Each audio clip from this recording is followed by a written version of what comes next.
Okay, Bismillahirrahmanirrahim. Welcome to lecture number 2, week number 13. Last time we have been discussing about DSCP और netting. आज जो है वो हम देखेंगे कि फॉरवर्डिंग किस तरीके से होती है नेटवर्क लेयर के ऊपर. ठीक है जी, कैसे एक पैकेट जो है वो एक राउटर से दूसरे राउटर तक पहुंचता है. राउटर जो है उसके पास एक राउटिंग टेबल होता है जिसको फॉरवर्डिंग टेबल भी कहते हैं. वो उस टेबल को यूज करते हुए नेक्स्ट हॉप तलाश करता है और फिर उसकी बेस पे वो पैकेट को आगे फॉरवर्ड कर देता है. एग्जांपल से हम इसको जरा समझते हैं. ये लेट्स से एक राउटर यहाँ लगा हुआ है और इसमें 3 इंटरफेस हैं, M0, M1, M2. जो पैकेट राउटर में इन होता है, खा किसी तरफ से भी हो, M0 की तरफ से हो, M1 की तरफ से हो या M2, राउटर में जब इन होता है पैकेट तो उसमें से एक्सट्रैक्ट किया जाता है destination IP address. Destination IP address निकाला जाता है और डेस्टिनेशन आईपी एड्रेस को निकाल के उसको सर्च किया जाता है इन द टेबल. और टेबल जो है उसकी एग्जांपल ये दी है कि टेबल इस तरह का टेबल होता है. इसमें ये x0 dot y0 dot z0 dot t0 slash n0. तो ये इस तरीके से यहाँ पर आईपी एड्रेसेस जो होते हैं ना, ये नेटवर्क के आईपी एड्रेसेस यहाँ होते हैं और आगे नेक्स्ट हॉप होती है. जी आकिब बोले, कोई सवाल है आपका? नहीं सर, वैसे ही हो गया था, सॉरी. हेलो जी जी आकिब, सर, वो आवाज नहीं आ रही वैसे ही हो आपकी. गया था सर, वैसे ही हो गया था. एक मिनट भाईजान जी, अब बोले, अब बोले. सर, वो जी वैसे जी, बटन प्रेस हो गया था. अच्छा चलिए ठीक है. ओके, तो मैं कहता हूँ कि ये इस तरीके से यहाँ पर जो हमारे पास ये राउटिंग टेबल जो है, इसको फॉरवर्डिंग टेबल भी कहते हैं, राउटिंग टेबल भी कहते हैं. जो टेबल होता है राउटर के पास, उसको देख के वो फाइंड करता है कि where to send the packet. तो जिस एंट्री के साथ वो मैच होगा उस तरफ वो उस इंटरफेस की तरफ पैकेट को आउट कर दिया जाएगा. तो ये तो एक जस्ट एक ओवरव्यू था. अब जरा एक इसकी क्लियर एग्जांपल देखते हैं. तो कहता है make a forwarding table for the router R1, जो कि आपको फिगर 18.33 में नजर आएगा. तो टेबल उसका बनाएं.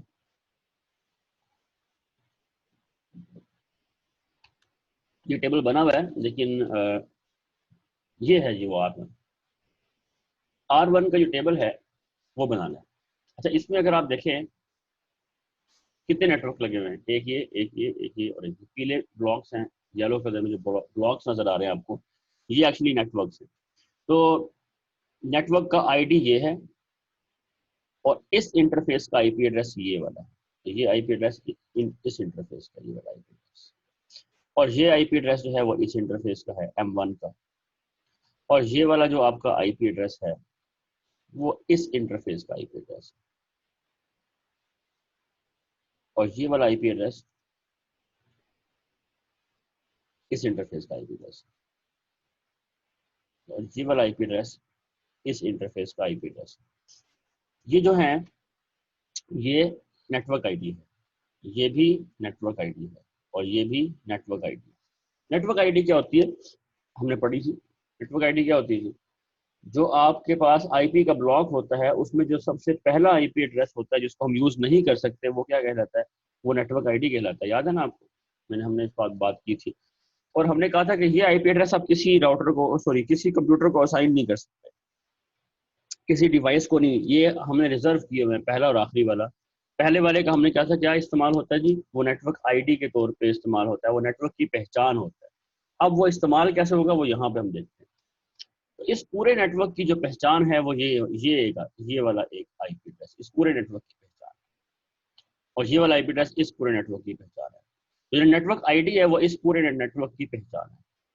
यानी इसका मतलब ये है कि अगर देखा जाए इस नेटवर्क में कितने होस्ट होंगे, ये /25 है, तो नेटवर्क पोर्शन में 25 बिट्स है, तो बाकी होस्ट पोर्शन में कितनी बिट्स होंगी? 7. तो 2⁻7.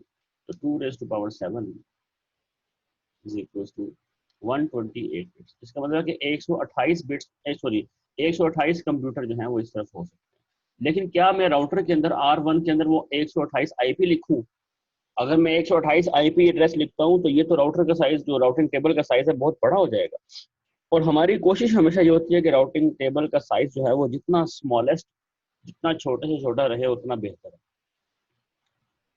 क्योंकि अगर आपको पता हो, अभी हम देखेंगे कि हर पैकेट के लिए वो क्या करता है, एक्सट्रैक्ट करता है डेस्टिनेशन IP एड्रेस और फिर उसको सर्च करता है इन द टेबल। अब ये टेबल जितना लेंथी होगा उतनी टेबल के अंदर सर्च जो है उतनी मुश्किल और कॉस्टली हो जाएगी, उतना टाइम ज़्यादा लगेगा। इसलिए कोशिश ये की जाती है कि इस टेबल का साइज स्मॉलेस्ट पॉसिबल मिनिमम किया जाए। इसलिए हम यहाँ पे ये सारी 128 एंट्री तो नहीं डालेंगे, हम R1 में एक एंट्री डालेंगे, और वो एक एंट्री कौन सी होगी, वो वाला IP एड्रेस होगा जो इस पूरे नेटवर्क को रिप्रेजेंट करता है। और वो कौन सा IP एड्रेस है, यही वाला जिसको हम नेटवर्क ID कहते हैं। इसका मतलब ये हुआ कि R1 के राउटिंग टेबल में एक्चुअली 4 एंट्रीज होंगी, 1 2 3 और ये 4, जो इन चारों की नेटवर्क IDs हैं वो होंगी, जिसकी वजह से आप इस नेटवर्क को पहचान सकते। और साथ में स्लैश भी लिखा हुआ होगा। तो अगर हम वापस चलें पिछली डायग्राम पे जहाँ पे टेबल बना हुआ है, तो देखते हैं कि क्या वहाँ पे 4 एंट्रीज हैं। जी यहाँ पे 1 2 3 4 एंट्रीज हैं और आगे इंटरफेस लिखा हुआ है। अब जो ये लिखा हुआ है 180.70.65.192/26, कि ये वाला इंटरफेस किस तरफ है, M2 की तरफ है। तो जरा चेक करते हैं कि क्या ये M2 की तरफ है। जी ये M2 की तरफ है, देखिए ये M2 की तरफ है। ये राउटर को जब पैकेट मिलेगा, ये जो ये वाला नेटवर्क है वो किस तरफ कनेक्टेड है जी, M2 की तरफ कनेक्टेड है। ओके, 180.70.65.128/25 ये M0 की तरफ कनेक्टेड है। अच्छा चेक कर लेते हैं, ऐसे ही है। तो 180.70.60.128/25 M0 की तरफ है, यानी इस तरफ। बिल्कुल ठीक है। तो हमने हर एक के लिए ये एंट्री डाल दी। ये तो सारी हमें समझा दी थी किस तरह डालनी है। एंड पे जो है ये डिफॉल्ट राउट है, और डिफॉल्ट राउट में, ये डिफॉल्ट राउट कहते हैं, यहाँ पे एक्चुअली लिखा होगा 0.0.0.0/0। ये होता है डिफॉल्ट एंट्री से कहते हैं। अब डिफॉल्ट एंट्री में उसने कहा है कि नेक्स्ट हॉप जो है वो ये है 180 180.70.65.200, और इंटरफेस कौन सी किसकी तरफ से आउट होना है आपने, M2 का, M2 का लिखा हुआ है। अच्छा चलिए देख लेते हैं ये क्या है। यानी वो कह रहे डिफॉल्ट जो है वो ये है। अब इस डिफॉल्ट का मतलब क्या है, इस पर जरा बात। इस डिफॉल्ट का मतलब ये है कि इस पूरे, यानी कि यहाँ जितना भी ये है नेटवर्क का पोर्शन, ये वाला, यहाँ से अगर किसी ने भी इंटरनेट की तरफ जाना है, समझ आ रही है बात, तो फिर क्या करें, फिर R1 क्या करें। R1, अब इंटरनेट के अंदर तो आपको पता है ना कि कितने IP एड्रेस हैं, बेतहाशा, बेतहाशा। मतलब अगर आप इंटरनेट के अंदर IP एड्रेस तलाश करने लगे जो कि पब्लिक हैं, तो फिर तो मेरे ख्याल से राउटिंग टेबल का साइज जो है वो मिलियंस ऑफ एंट्रीज पे चला जाएगा। बिल्कुल ऐसा होगा, एक राउटिंग में मिलियंस ऑफ एंट्रीज हो जाएंगी, क्योंकि यहाँ तो बेतहाशा IP एड्रेस, जिनकी आपको जरूरत है वो भी और जिनकी नहीं है वो भी, वो मिला लें अगर सारे, तो बहुत ज्यादा बन जाए। तो फिर क्या किया जाता है, हम ये कहते हैं कि अगर ये वाला इस रेंज में कोई IP एड्रेस हुआ तो वो तो M0 की तरफ, इस रेंज में कोई IP एड्रेस हुआ तो वो तो इस तरफ है, इधर से कोई वो इस तरफ है, या इसमें से कोई हुआ तो वो इस तरफ है। लेकिन अगर इन चारों के अलावा कोई भी IP एड्रेस हो, एनी IP एड्रेस, इन चारों के अलावा एनी IP एड्रेस, या राउटिंग टेबल में जितने भी आपकी एंट्रीज हैं उनके अलावा कोई भी एंट्री है, तो उसको किस तरफ निकाल दें, M2 की तरफ, यानी कि इस तरफ निकाल दें, और किस इंटरफेस की तरफ फॉरवर्ड कर दें, जिसका IP एड्रेस 200, यानी कि ये वाला इंटरफेस, इधर पैकेट को इधर भेज दें। अब डेफिनेटली जब पैकेट यहाँ जाएगा तो उसके बाद रेस्ट ऑफ द इंटरनेट पे चला जाएगा, यानी कि पैकेट यहाँ से इंटरनेट में दाखिल हो जाएगा। तो ये जो हमारे पास इंटरफेस है इस राउटर का, ये इंटरफेस जो है ये हमारे लिए एज ए गेटवे काम कर रहा है, इसको हम गेटवे कह सकते हैं। तो ये राउटर एज ए गेटवे काम कर रहा है हमारे लिए इस वक्त। ठीक है जी बात। इस पूरे इन तमाम नेटवर्क्स के लिए, असल में इन तमाम के लिए नहीं, R1 के लिए, R1 ने अगर ट्रैफिक जो है वो इंटरनेट में भेजनी है, यानी ट्रैफिक जो है वो इन चारों में से कोई नहीं है बल्कि कोई और है, तो इसका मतलब ये है कि वो IP एड्रेस फिर कहाँ होगा, इंटरनेट में कहीं होगा। तो वो R1 जो है वो कहाँ भेज दे, वो अपने गेटवे की तरफ भेज दे। तो R1 का जो गेटवे है, जो उसको जो R1 को कनेक्ट करता है विद द इंटरनेट, वो यही राउटर है। ये है, तो यार ये बात, तो ये R1 का गेटवे है। और वो गेटवे के तौर पे कौन सा इंटरफेस यूज कर रहा है, ये वाला जिसका आईपी एड्रेस .200 है। अच्छा ये तो होगी R1 की बात। अगर कोई कंप्यूटर फॉर एग्जांपल यहाँ पे ये एक कंप्यूटर है, फॉर एग्जांपल ये एक कंप्यूटर है, इसका आईपी एड्रेस है ना वो ये है 180.70.65 डॉट, मैं कहता हूँ लेट्स इसका यहाँ है 138, ये आईपी एड्रेस है एक कंप्यूटर का आईपी एड्रेस ये है इस वाले। अब यहाँ पे इसका गेटवे क्या होगा, GW, इसका गेटवे क्या होगा, क्या इसका गेटवे भी ये हो, नहीं ऐसा नहीं होता। जितने भी कंप्यूटर आपके नेटवर्क में लगे होते हैं तो जो जिस राउटर के जिस इंटरफेस के साथ वो कनेक्टेड होते हैं, यानी कि इसके साथ कनेक्टेड है ना, तो इन सब को, इन तमाम कंप्यूटर्स को जो इस नेटवर्क के अंदर मौजूद हैं, इस नेटवर्क उनको इंटरनेट की तरफ लेके जाने वाला इंटरफेस कौन सा है, ये वाला। तो ये जो राउटर है R1 वो गेटवे के तौर पे काम करेगा इस तमाम नेटवर्क के लिए। और यहाँ पे जो गेटवे के तौर पे आईपी एड्रेस किस इंटरफेस का इस्तेमाल हो रहा होगा, जिसके थ्रू ये राउटर तक पहुंच रहे हैं, यानी कि M0। तो अगर आप देखें तो गेटवे का आईपी एड्रेस फिर ये होगा 180.70.65 dot, this is actually the gateway IP address. तो इन तमाम कंप्यूटर्स के लिए गेटवे ये राउटर का इंटरफेस होगा। इन तमाम कंप्यूटर्स इस नेटवर्क में है उनके लिए गेटवे क्या होगा, ये होगा जो उनको यहाँ तक लाए। इन तमाम का जो गेटवे है वो क्या है, वो ये वाला आईपी एड्रेस है जो उनको इस इंटरफेस तक लेके आएगा यहाँ, ठीक है। सिमिलरली इन तमाम का गेटवे कौन सा होगा, तो यही होगा ये।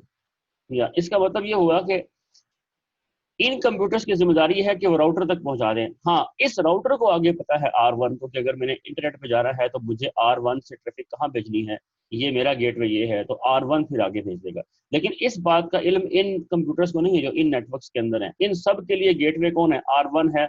और R1 का वो वाला इंटरफेस जिसके साथ वो कनेक्टेड है। तो इसके लिए ये हो गया, इनके लिए ये M1 हो गया, और इनके लिए M3, और इनके लिए जो है ये सॉरी ये क्या कहते हैं इसको, इन इस वाले नेटवर्क के लिए ये 200 वाला ये गेट आपका, ठीक है, क्योंकि ये लेके जा रहा है इंटरनेट तक।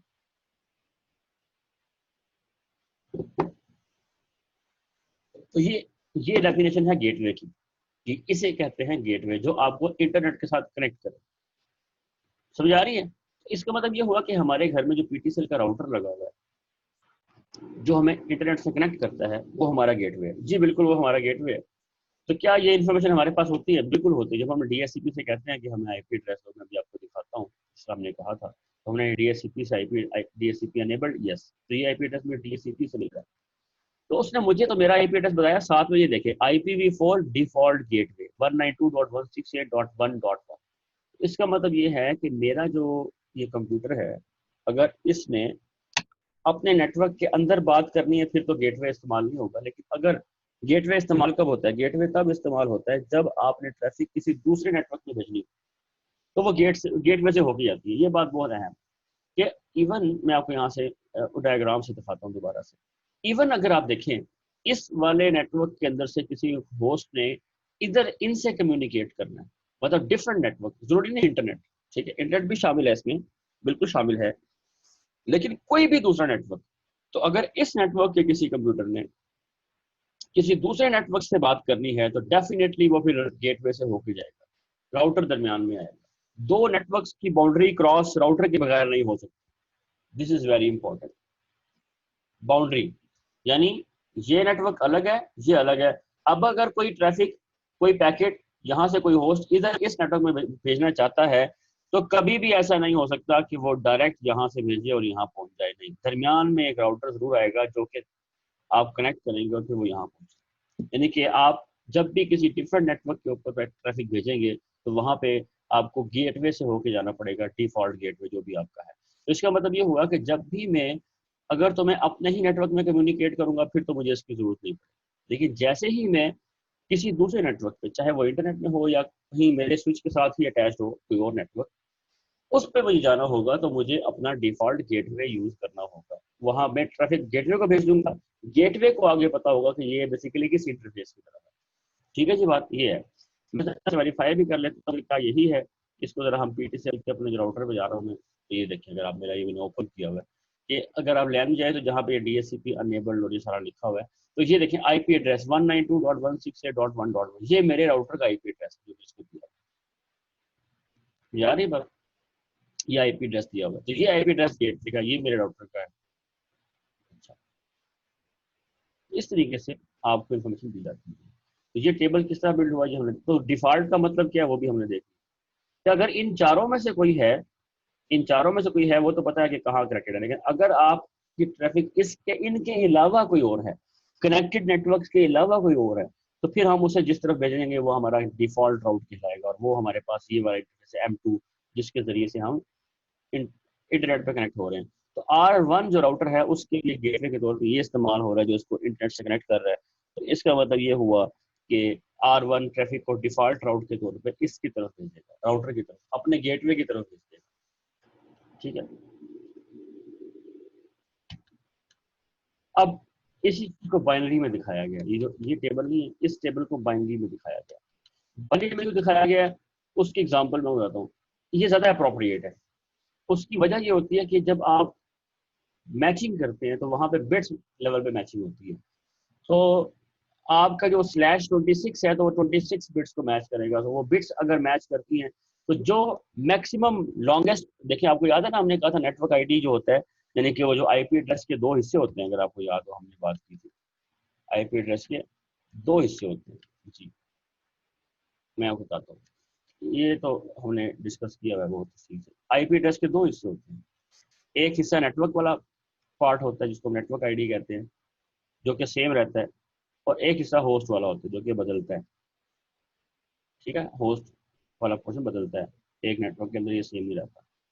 अच्छा, नेटवर्क वाला पोर्शन जिसको हम प्रीफिक्स भी कहते हैं, प्रीफिक्स, जी याद है ना, मैंने कहा था इसको प्रीफिक्स भी कहा जाता है। तो इसका मतलब ये हुआ कि जो ये आपके पास राउटिंग टेबल है, राउटिंग टेबल में यहाँ जो एंट्रीज हैं ये एक्चुअली प्रीफिक्सेस हैं, इसमें होस्ट वाला पोर्शन नहीं लिखा जाता, इसमें वो आगे उसको खत्म कर देते हैं, वो नहीं है, वो वाला पोर्शन यहाँ पे नहीं होता। क्योंकि यहाँ पे क्या होती है, यहाँ पे नेटवर्क आईडी होती है, और नेटवर्क आईडी में क्या होता है, होस्ट पोर्शन वाले पार्ट को हम सारे को क्या कर देते हैं, 000 कर देते हैं। याद है ना कि हम पहला आईपी एड्रेस कैसे निकालते थे कि जो भी, ये तो खैर प्रीफिक्स तो वही रहेगा, और आगे सारे यहाँ पे क्या कर देंगे हम, वो पहला आईपी एड्रेस बन जाएगा। और जो पहला आईपी एड्रेस है उसको हमने क्या कहा था, वो हमारे पास होता है नेटवर्क आईडी होता है। तो नेट आईडी जो है वो नेट, ये जो पहला आईपी एड्रेस है जिसमें सारे 0 करके आते हैं, नेटवर्क आईडी पहले वाली वो यहाँ लिखी होती है और स्लैश के साथ लिखी होती है। ये बड़ी अहम बात है कि स्लैश के साथ लिखी होती है। तो ये जो हमारे पास नेटवर्क वाला पोर्शन है वो हमने यहाँ पे लिख लिया। अब वो कहता है एग्जाम्पल के तौर पर सर्च करके दिखाओ कि show the forwarding process if a packet arrive at R1 के पास एक पैकेट आया जिसके अंदर डेस्टिनेशन आईपी एड्रेस है वो ये लिखा हुआ है 180.70.65.140, ये आईपी एड्रेस लिखा हुआ है। तो बताओ जी कि क्या होगा, ये वाला आईपी एड्रेस है। अच्छा, तो हम क्या करेंगे, इसको मैं इसी टेबल में मैच कराता हूँ, लेकिन हम जरा पहले कन्वर्ट कर लेते हैं ना इसको। 140 जो है इसका क्या होगा, इक्विवेलेंट आईपी जो है वो बाइनरी, सॉरी मैं इसको यहाँ पे जाके आपको नजर आ रहा हूँ 140 जी। तो इसका बाइनरी अगर आप देखें वो ये है 10001100। ओके, तो ये जो इसका है मैं यहाँ लिख लेता हूँ, यहाँ ये किधर गया, जी ये। तो हमारे पास जो आईपी एड्रेस था उसके अंदर ये वाले बिट्स तो है, ये 180 है, ये भी मैच करेगा। फिर डॉट वो 75 है या 70 है क्या, वट जो भी है वो भी मैच करेगा। फिर 65 है वो भी मैच करेगा। आखिर में जो है वो 140 है, और 140 में हमारे पास वो जो उसकी हमने बाइनरी कन्वर्ट की है वो है 1 0 0 0 और फिर 1 1 0 0, ये है, ये 140। अच्छा, अब वो मैच करता है, जब वो मैच करेगा ये वाली सारी बिट्स मैच करके यहाँ तक, तो अगर उसने पहली जो लॉन्गेस्ट मैच कर रहा है वो इसके साथ करेगा तो 26 बिट्स, क्योंकि ये /26 के साथ है ना, अगर आपको याद हो।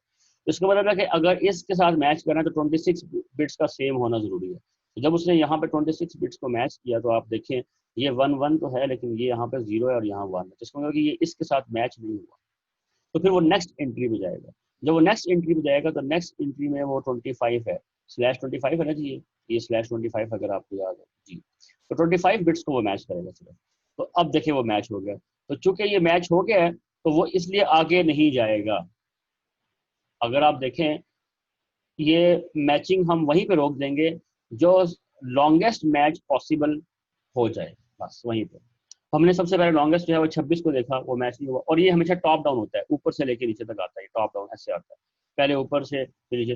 तो जब सारी मैच कर लेंगे तो जो लॉन्गेस्ट मैच हुआ होगा पूरे टेबल के अंदर वो हम उसको कंसिडर करेंगे, और जो बाकी है उनको कंसिडर नहीं करेंगे। तो यहाँ पे 26 वाला तो मैच नहीं हुआ, लेकिन 25 वाला मैच हो गया, जो स्लैश के साथ 25 के साथ जो प्रीफिक्स था वो मैच हो गया।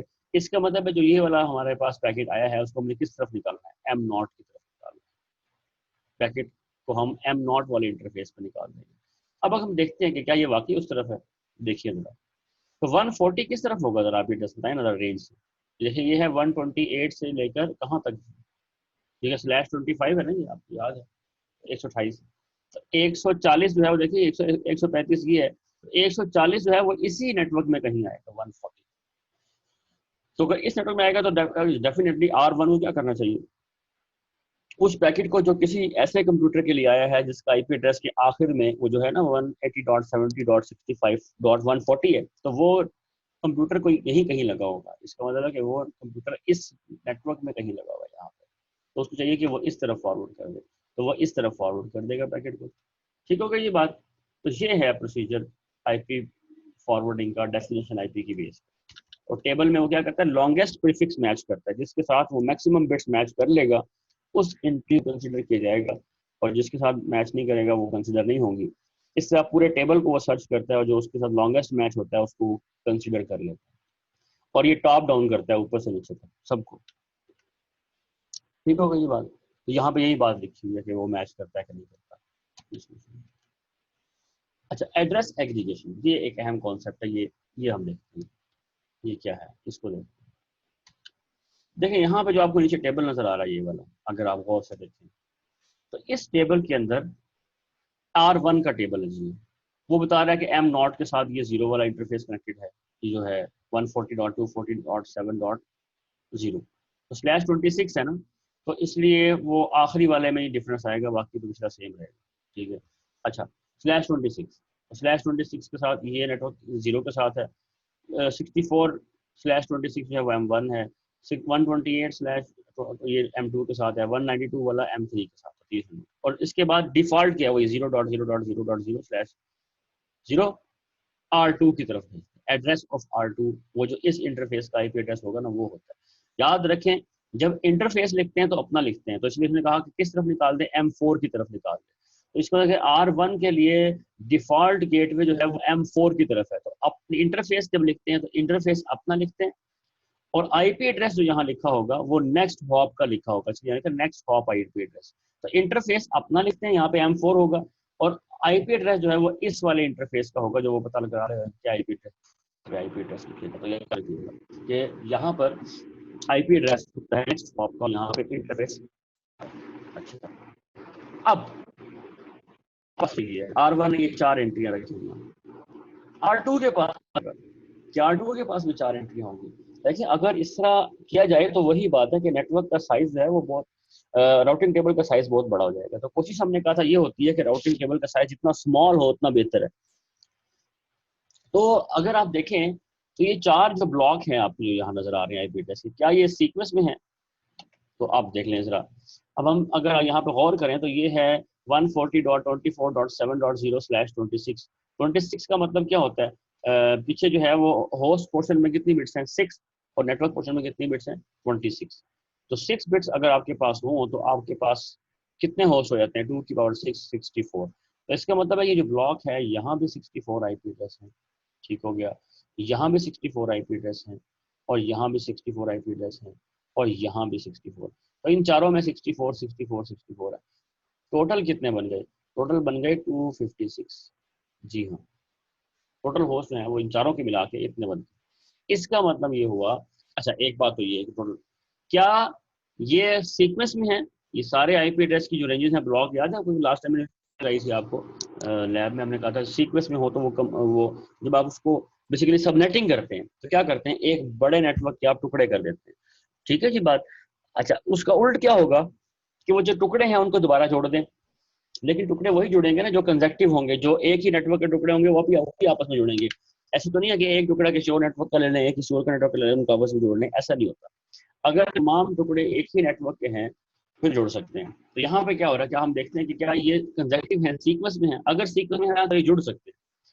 तो अगर आप देखिए ये जो पहला आईपी नेटवर्क है ब्लॉक, ये 0 से स्टार्ट होगा, कहाँ तक चलेगा, ये 63 तक चलेगा, देखिए ना 64 आईपी एड्रेस। और ये 64 से शुरू हो गया, कहाँ तक चलेगा, ये चलेगा जी आपके पास 127 तक। तो ये आपके पास नेक्स्ट 64 आ गए। ये 128 से लेके कहाँ तक चलेगा जी, 191 तक चलेगा। ठीक है जी बात। इस तरह ये 192 से लेकर कहाँ तक चलेगा, 255 तक चलेगा।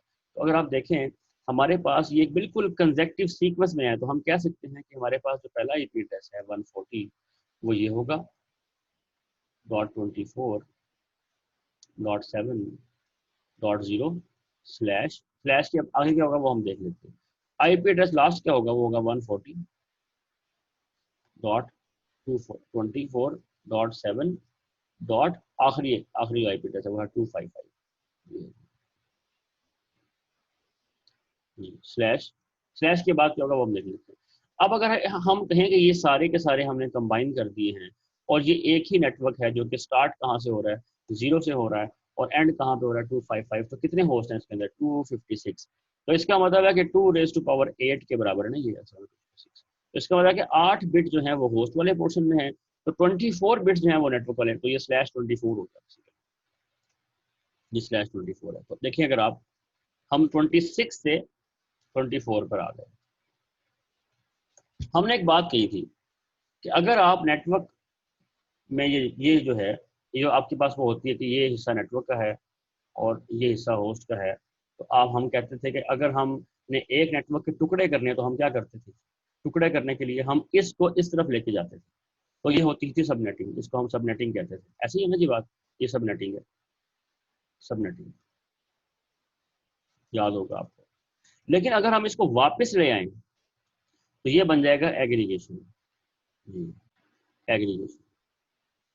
तो अगर आप देखिए हम वापस लेके आए ना, हम 26 से वापस 24 की तरफ ले आए, तो हमने इस लाइन को इधर मूव किया होगा, तो एग्रीगेट कर दिया, तो ये है जी एग्रीगेशन, ये टुकड़ों को दोबारा जोड़ना। लेकिन ये तभी जुड़े जब ये सब सीक्वेंस में थे। तो इसका मतलब ये हुआ कि जो राउटर R1 है, जब वो ये चीज ये सारी इंफॉर्मेशन जो है वो जब भेजेगा इस राउटर की तरफ, इस राउटर की तरफ, तो वो इसकी समरी बना के भेज देगा, समरी।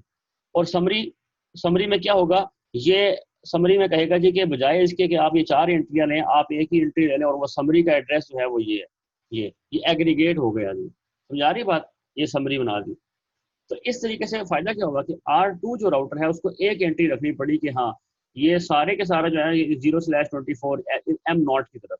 तो इधर से जो भी ट्रैफिक आएगी, देखिए हाँ वो इसके लिए हो, इसके लिए हो, इसके लिए हो, इसके लिए हो, जाना तो उसने M0 की तरफ ही है ना। तो ये फैसला भी ठीक हुआ, इसका मतलब है कि यहाँ पे 4 एंट्रीज की जाए आप एक ही तो इसलिए यहाँ पे ये बेहतर है कि आप ये एक आईपी एड्रेस रखें और उससे आप फॉरवर्ड करें सबको।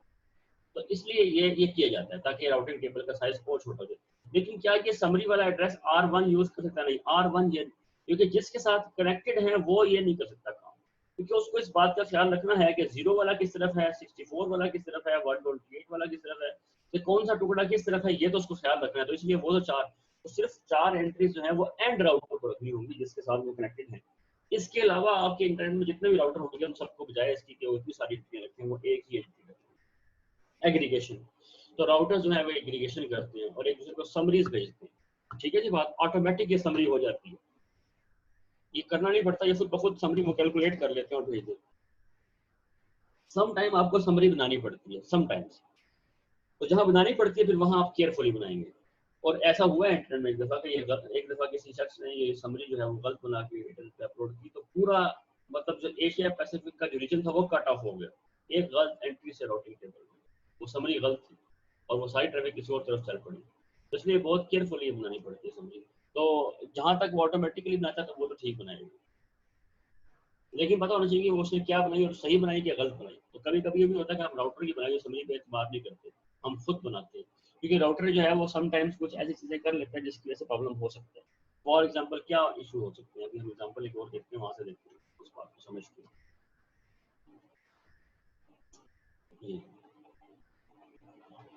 ये एक और एग्जाम्पल देखते हैं। तो पहले तो वो चारों इकट्ठे थे, अब हमने कहा कि चलो ये 3 इधर इकट्ठे हैं और ये चौथा वाला जो उनका टुकड़ा था वो यहाँ आ गया। अब जब चौथा टुकड़ा यहाँ आया तो ये 3 एड्रेस यहाँ रह गए और एक यहाँ आ गया। अब ये तीन क्या आपस में कनेक्ट हो सकते हैं जी? तीन टुकड़े इकट्ठे आपस में मर्ज हो सकते हैं? नहीं हो सकते, तीन नहीं हो सकते। क्योंकि याद है वो जो, अगर आपको ये याद हो ना कि वो मैंने उसकी जो टुकड़े बनाए थे, तो मैंने वो ब्लॉक्स को डिवाइड जब किया था तो मैंने वहां पे ब्लॉक्स के अंदर रेंजेस लिखी, ठीक है ना? तो जो आपके पास जो पीसेस ज्वाइन हो सकते हैं वो हमेशा इवन होंगे, या 2 या 4 या 6, समझ आ रही है बात? इस तरीके से होंगे। अच्छा 6 भी नहीं होंगे, सॉरी 8 होंगे, 2 की पावर में होंगे पीसेस, तभी ज्वाइन होंगे। ये बड़ी अहम बात।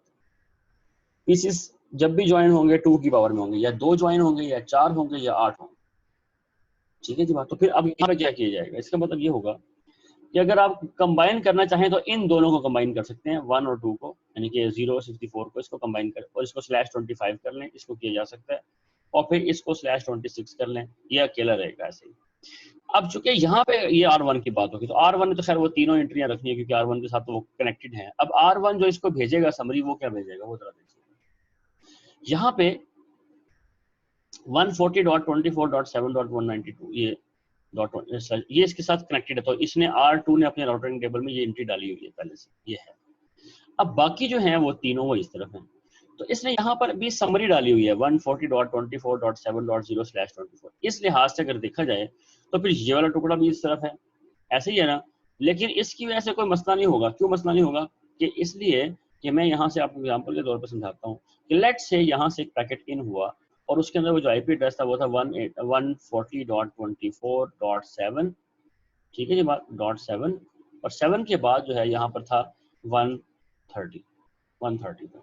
अब 130 जो है वो इस रेंज में आता है। तो जब वो मैच करेगा यहाँ पे पहली एंट्री के साथ, जो कि लॉन्गेस्ट प्रीफिक्स मैच वो करेगा, सबसे लॉन्गेस्ट 26 वाला है ये वाला, तो यहाँ मैच नहीं होगा, 26 बिट इसकी मैच नहीं होगी यहाँ पे। वो याद है ना, हम बाइनरी में कन्वर्ट करते हैं, तो जब आप 130 को बाइनरी में कन्वर्ट करेंगे और इस 192 को भी कर लें, तो 26 बिट्स जो है यहाँ मैच नहीं हुई होगी। इसलिए वो नेक्स्ट जो मैच करेगा वो यहीं पे कर जाएगा, और जब यहाँ पे करेगा तो वो ऑटोमेटिकली पैकेट जो है वो किस तरफ, M0 की तरफ यहाँ से आउट होकर यहाँ पहुंच जाएगा, ठीक है। अब एक पैकेट जो है वो आता है, वो उसका आईपी एड्रेस जो है वो कुछ और है, उसका आईपी एड्रेस जो लिखा हुआ है वो ये नहीं है, उसका आईपी एड्रेस ये है, उसका .7 के बाद वो है 197। अब 197 तो इस तरफ है, तो जब ये आएगा, जब वो बाइनरी में कन्वर्ट करेगा, तो वो अब एंट्रीज जो है हमारी, वो जो पहले यहाँ मैच नहीं हो रही थी, वो अब हमारी यहाँ पर मैच हो जाएगी पहले वाले के साथ, वो यहाँ मैच हो जाएगी।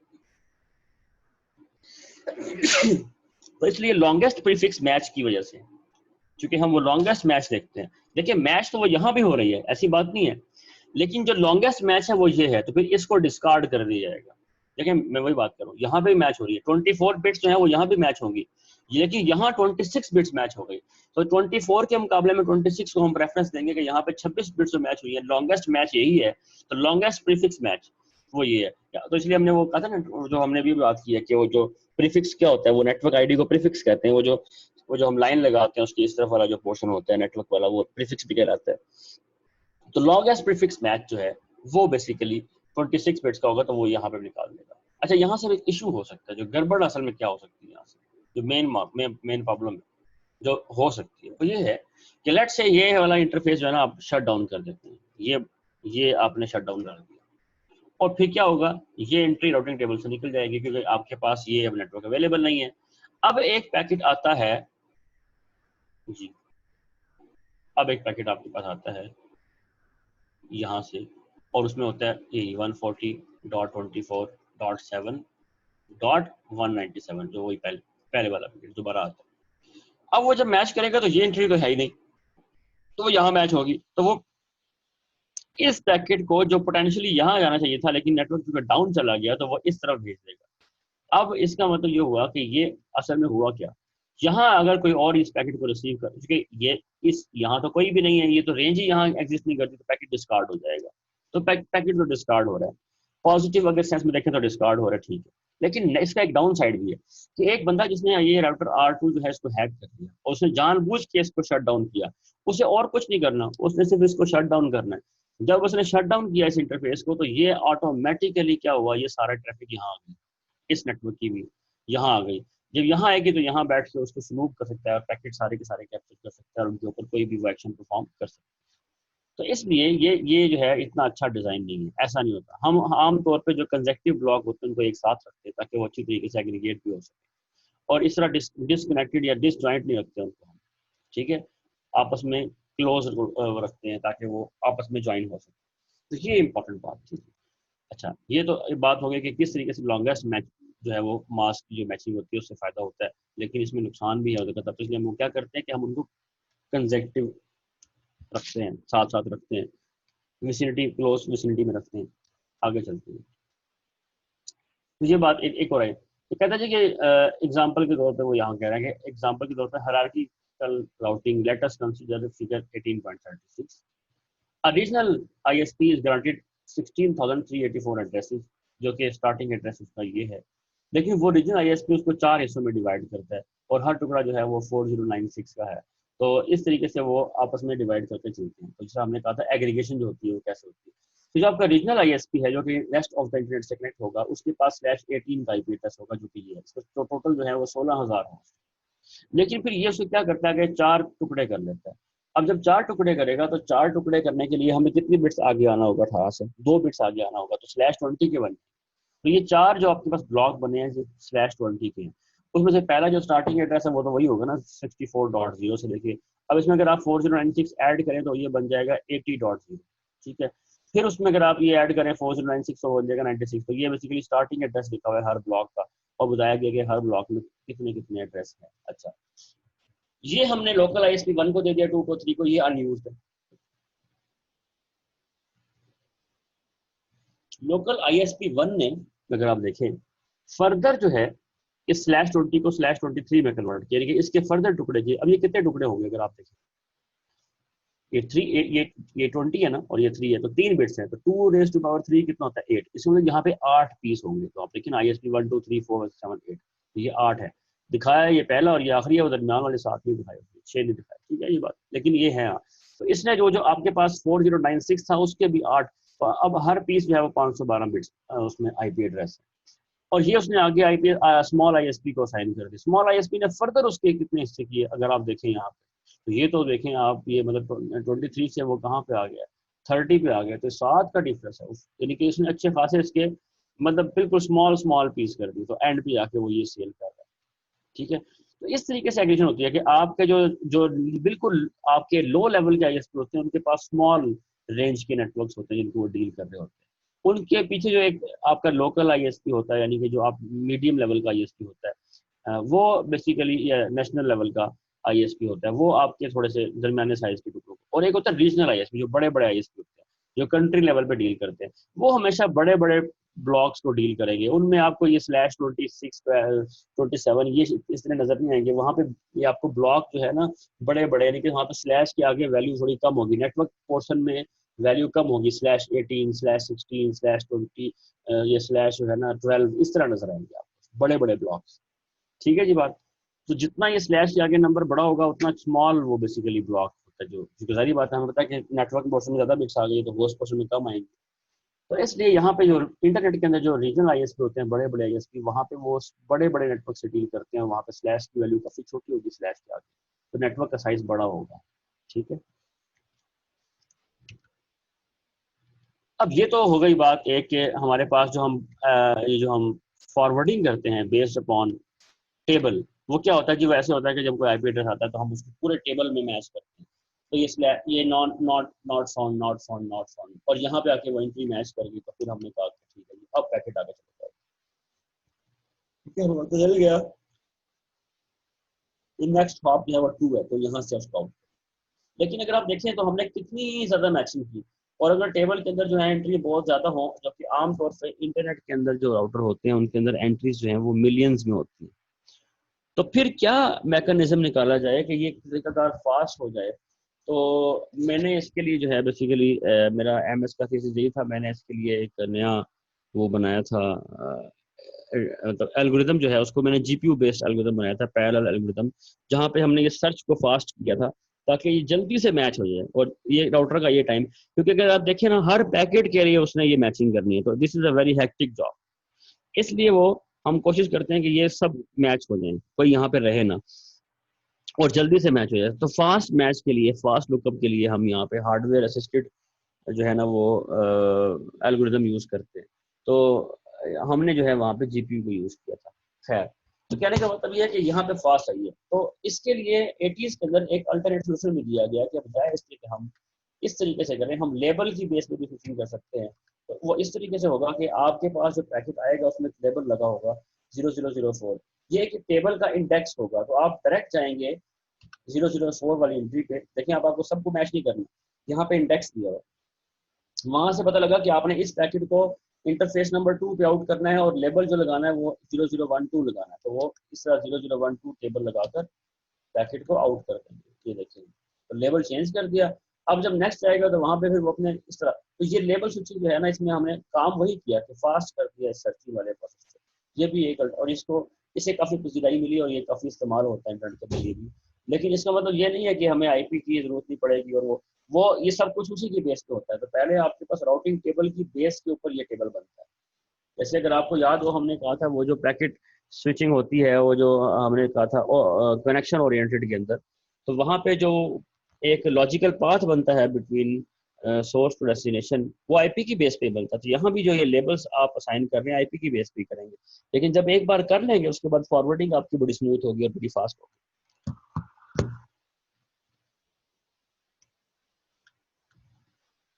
एमपीएलएस क्या करता है, इसके लिए एमपीएलएस एक हेडर ऐड करता है, और एमपीएलएस के हेडर में क्या होता है जी, लेबल्स होते हैं। ठीक है, टीटीएल की जो फील्ड है उसको हम बाद में डिस्कस करेंगे, लेकिन एमपीएलएस के हेडर में क्या होते हैं जी, लेबल्स होते हैं, और ये वो लेबल्स जो हैं इनकी बेस के ऊपर वो फॉरवर्डिंग करता है। इसको हम एमपीएलएस कहते हैं। ठीक है, एमपीएलएस का ये होता है। एमपीएलएस को हम फर्दर डिटेल में नहीं पढ़ेंगे, बस का इंट्रोडक्शन ही हमने पढ़ना है यहाँ पे, इसका ये काफी हो जाएगा। तो ये हमारे पास एक जो है ना क्या कहते हैं उसको, एमपीएलएस का एक जस्ट ब्रीफ सा ओवरव्यू था कि एमपीएलएस कैसे काम करता है। That's it. तो आज का हमारा टॉपिक यही तक था। नेक्स्ट टाइम इंशाल्लाह हम आगे नया चैप्टर शुरू करेंगे, और उसका नाम जो है, नया चैप्टर जो है वो बेसिकली हम प्रोटोकॉल्स देखेंगे। नेटवर्क लेयर पे कौन कौन से प्रोटोकॉल है, आईपी प्रोटोकॉल पे स्पेशली हम काफी डिटेल में डिस्कस करेंगे।